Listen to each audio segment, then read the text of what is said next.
ரோமானிய கிறிஸ்தவம் அல்லது ரோம கத்தோலிக்க சபையிலிருந்து வந்தது என்ன என்பதை நாம் பார்க்கலாம்.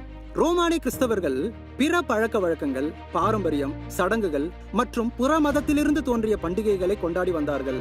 இதில் சூரிய கடவுளாகிய நிம்ரோத்தையும் அவன் மனைவியாகிய செமிராமிஸ் என்று அழைக்கப்படும் ஈஸ்ட்ரோ என்ற தெய்வத்தை கொண்டு ஈஸ்டர் பண்டிகையும் அவளுடைய பிள்ளையாகிய தம்மூஸ் மரணத்திற்காக 40 நாட்கள் துக்கம் அனுசரித்ததை இயேசு கிறிஸ்துவின் மரணத்தை நினைவு கூறும்படியாக 40 நாட்கள் துக்க நாட்களாக கிறிஸ்தவத்தில் நுழைத்து விட்டார்கள். கிபி 313ஆம் ஆண்டு ரோம பேரரசரான கான்ஸ்டன்டைன் காலத்தில் கிறிஸ்தவம் அரசியலாக்கப்பட்டதினால் ரோம கத்தோலிக்க சபை உருவானது.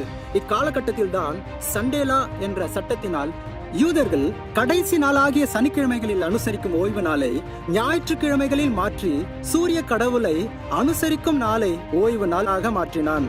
இந்த பாபிலோனிய கலாச்சாரத்தையும் ரோமானிய கிறிஸ்தவத்தின் சட்டங்களையும் ரோம சாம்ராஜ்யத்தின் கீழ் இருந்த நாடுகளில் வாழ்ந்த கிறிஸ்துவை விசுவாசித்த யூதர்களும் புறஜாதியாரும் பின்பற்ற வேண்டியிருந்தது.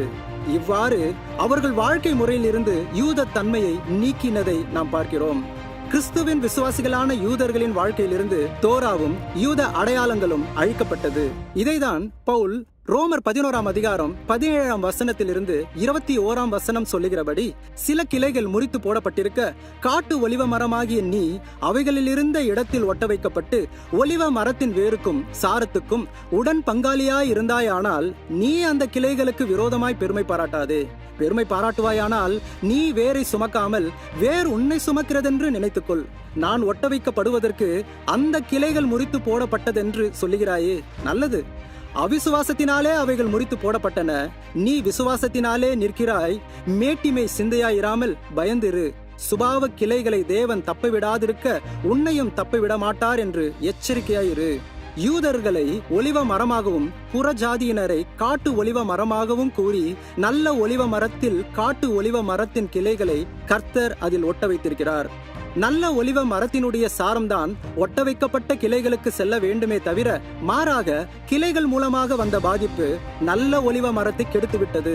அதாவது கிளைகளாகிய புறஜாதி மரத்திலிருந்து வந்த குழந்தை ஞானஸ்நானம், அனைத்து ஆன்மாக்களின் நாள், பெரிய வியாழன், புனித வெள்ளி, ஈஸ்டர், கிறிஸ்துமஸ், சாம்பல் புதன் போன்ற போதனைகள் மற்றும் கோட்பாடுகளை ஒலிவ மரத்தை கெடுத்துவிட்டது. இன்று கிறிஸ்தவர்களாகிய நாம் இதை பின்பற்றுகிறோமா? அல்லது கர்த்தர் ஆபிரகாமின் சந்ததியின் மூலம் இஸ்ரவேல் ஜனங்களை தெரிந்து கொண்டு அவர் கட்டளையிட்டபடி கர்த்தருடைய பண்டிகைகள், ஓய்வு நாள் ஆகியவற்றை கடைபிடிக்கிறோமா? வேதத்தில் உள்ளபடி நாம் வாழ அழைக்கப்பட்டிருக்கிறோம் என்பதை சிந்தித்து பாருங்கள். கர்த்தர் உங்களை ஆசீர்வதிப்பாராக. ஆமென்.